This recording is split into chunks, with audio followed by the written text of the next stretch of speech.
Yung buko ngayon guys, naligo lang ako guys, gamit ko to. Ayan no, 1 week ko na itong ginagamit guys.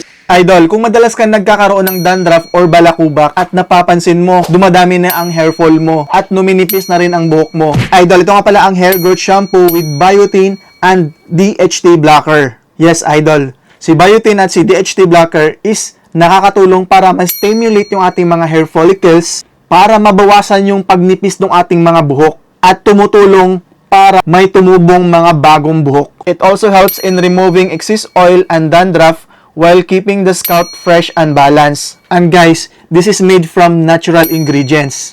Kaya sobrang ganda sa buhok natin ito.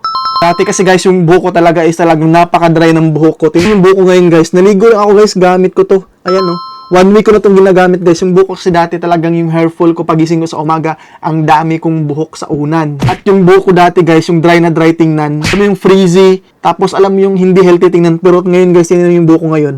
Napakaganda na ng kanyang flow. Napaka-smooth, napaka-lambot guys. Yan, no? Sobrang sarap sa pakiramdam at guys, fresh na fresh yung feeling talaga sa mga anit natin, sa scalp natin guys, itong shampoo na to. Yan, ganyan siya kaganda guys. Yan. Kaya sobrang ganda guys, sobrang laki ng tulong ng shampoo. Ito talagang pangit-pangit ng buhok ko dati. At saka guys, yung amoy pa nito is parang coffee beans na merong fresh na perfume. Alam mo yung sobrang bango niya lang, balance lang yung amoy, mabango. Sobrang ganda ng shampoo na to guys. So guys, kung madalas kayong nagkakaroon ng dandruff, balakubak, o kaya padami na padami yung mga hair fall niyo, guys, subukan nyo ito. Ilalagay ko na lang ang link nito sa ating Yellow Basket. Let's go!